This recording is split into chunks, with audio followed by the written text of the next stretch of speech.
यूक्रेनी हमले रूसी पावर स्टेशनों पर अभूतपूर्व दर से बढ़ रहे हैं और पुतिन इसके रोकने के लिए लगभग कुछ भी नहीं कर सकते। ऐसा इसलिए है क्योंकि यूक्रेन ने एक विनाशकारी नई रणनीति अपनाई है।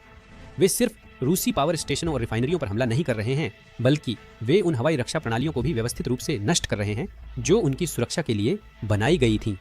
पुतिन सचमुच पूरी तरह से असहाय हैं।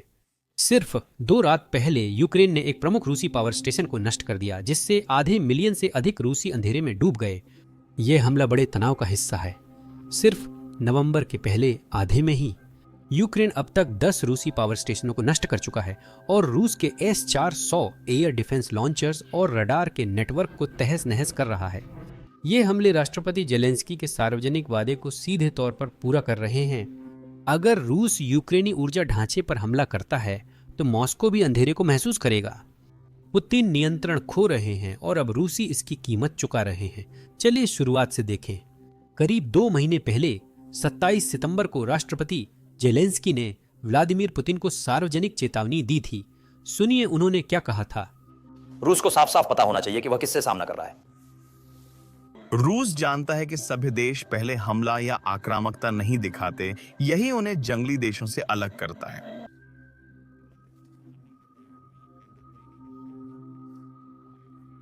अगर जो वे ब्लैकआउट की धमकी दें तो इससे प्रकट नहीं होना चाहिए।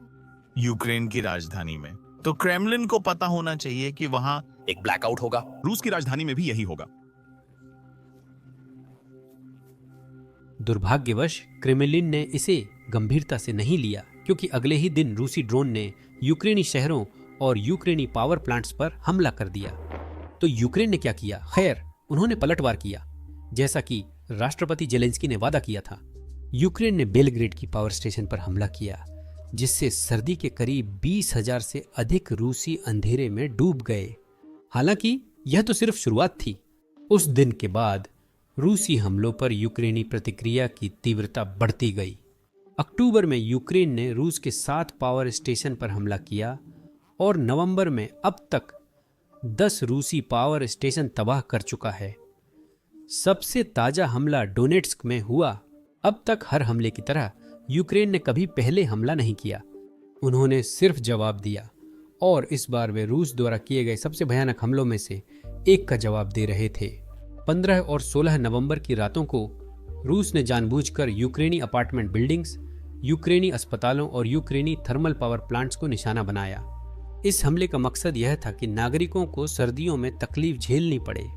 रूसी मीडिया, रूस टुडे, जेलेंस्की का मजाक उड़ा रहा था कि वह रूस में ब्लैकआउट चाहता था, जबकि अब यूक्रेनी थर्मल प्लांट्स तबाह हो रहे हैं।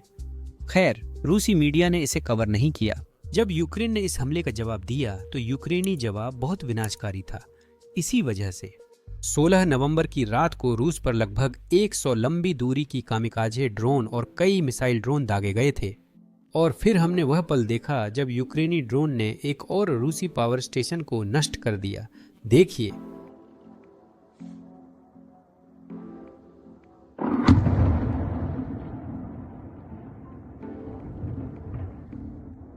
जल्दी इसके बाद रूसी कब्जे वाले डोनेट्स्क में हर जगह समस्याएं आने लगीं और फिर कुछ ही मिनटों में पूरे कब्जे वाले डोनेट्स्क में अंधेरा छा गया।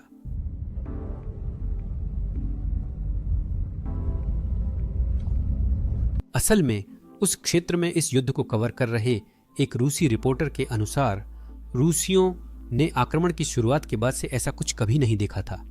एक हमला, 4 शहर, 5 लाख लोग बिना बिजली के। दोस्तों, हम बाहर गए। दोस्तों, तो अब हम डोनेट्स्क की सड़कों पर हैं। 2022 के बाद से मेरे अभ्यास में यह पहली बार हुआ है। विंडोनेट्स्क, माकाएवका, गोरलोवका, सभी शहर, यहाँ कोई रोशनी नहीं है। डोनेट्स्क अंधेरे में डूब गया है।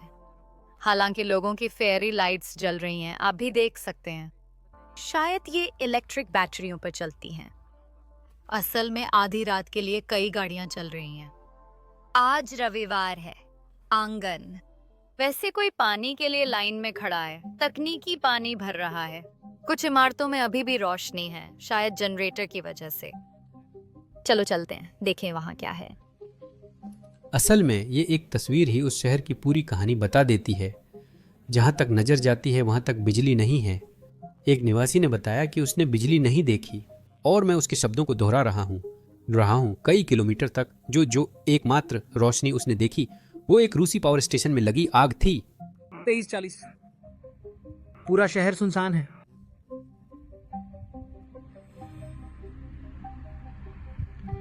जैसा कि आप देख सकते हैं ये बुरा था, लेकिन इससे भी बुरा क्या है? 2 रात लगातार अपनी पावर स्टेशन तबाह करवाना। यूक्रेन ने ठीक यही किया। अगले ही दिन 17 नवंबर को कब्जे वाले डोनेट्स्क का एक बड़ा हिस्सा अंधेरे में डूब गया, दूसरी लगातार रात के लिए। इस बार ड्रोन ने जुस गांव में स्थित जुस्का पावर प्लांट पर हमला किया, जो डोनेट्स्क से लगभग 30 किलोमीटर या करीब 20 मील पूर्व में है। कई शहरों में, जिसमें छोटे कैंप और गांव भी शामिल हैं, बिजली गुल थी। हम सभी के लिए सौभाग्य की बात है कि यह घटना कैमरे में कैद हो गई और यह काफी बड़ा धमाका था। जरा देखिए।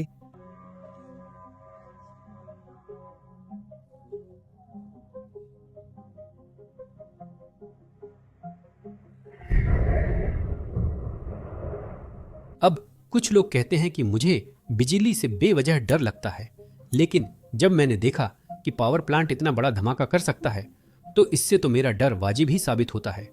लेकिन वापस मुद्दे पर आते हैं। मुझे यकीन है कि आप में से कई लोग सोच रहे होंगे ये सब इतना ज्यादा क्यों हो रहा है? पुतिन के अनुसार रूस दुनिया की दूसरी सबसे ताकतवर सेना है। असल में ये इसलिए हो रहा है क्योंकि यूक्रेन योजनाबद्ध तरीके से रूसी वायु रक्षा प्रणाली को नष्ट कर रहा है। 2 रात पहले पहले 15 नवंबर को यूक्रेन ने करीब $0.5 अरब की रूसी वायु रक्षा प्रणाली और रडार नष्ट किए।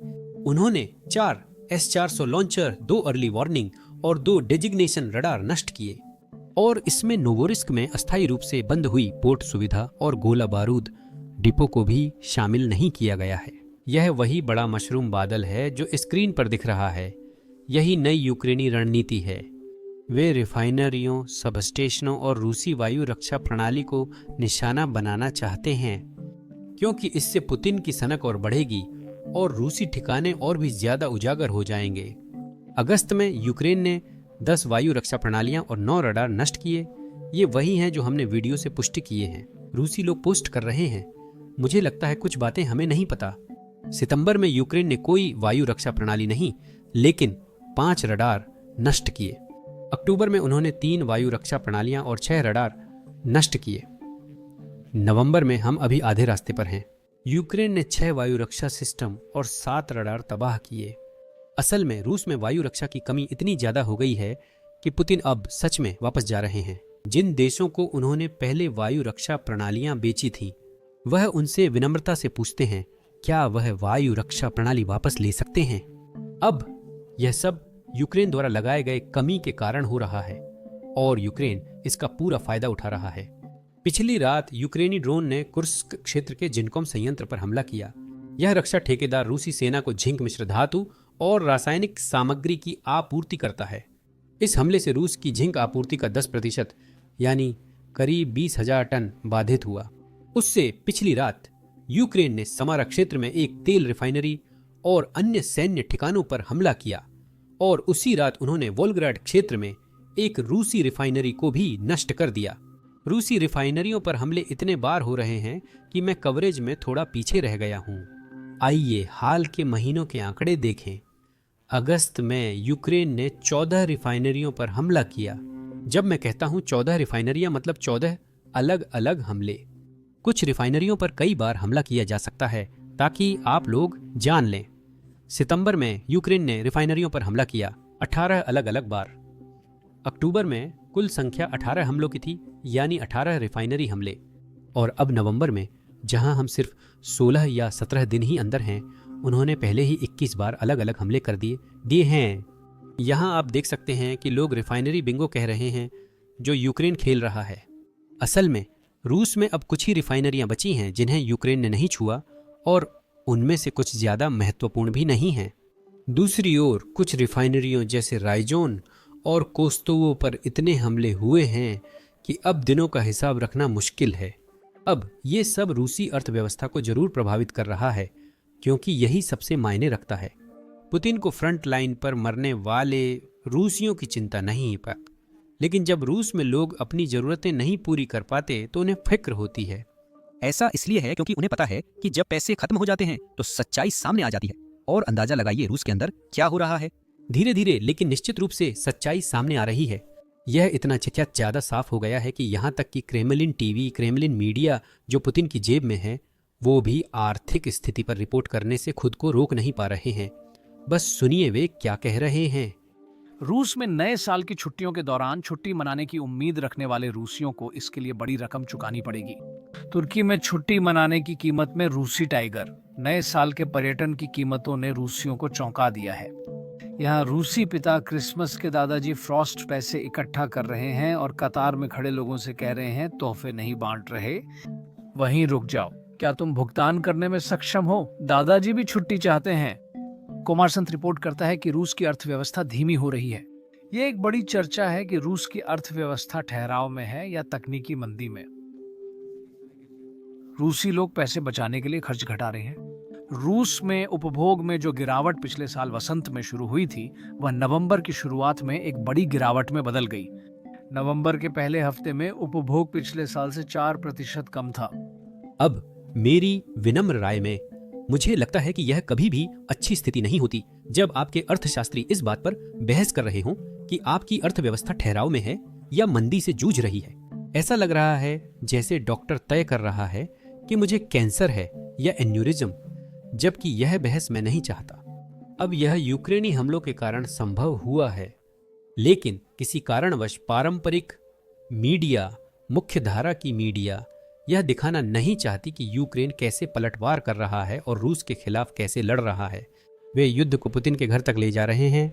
इसी कारण हमने यह चैनल शुरू किया। ऐसे विषयों को कवर करना जिन्हें पारंपरिक मीडिया कवर नहीं करती या उनमें रुचि नहीं दिखाती। इसी वजह से हमने अपना खुद का प्लेटफॉर्म बेसिक्स इनसाइडर बनाया।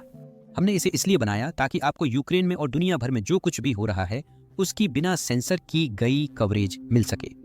हमने इसे शुरू से बनाया है, इसीलिए हम पर कोई पाबंदी, ब्लर या सेंसर की जरूरत नहीं है। अगर आप इसमें रुचि रखते हैं तो basicsinsider.com जाएं, डिस्क्रिप्शन लिंक पर क्लिक करें या स्क्रीन के QR कोड को स्कैन करें। जुड़ने से आप हमारे चैनल और कवरेज को सपोर्ट करेंगे। धन्यवाद। मेरा नाम सैम है। मैं अगले वीडियो में मिलूंगा।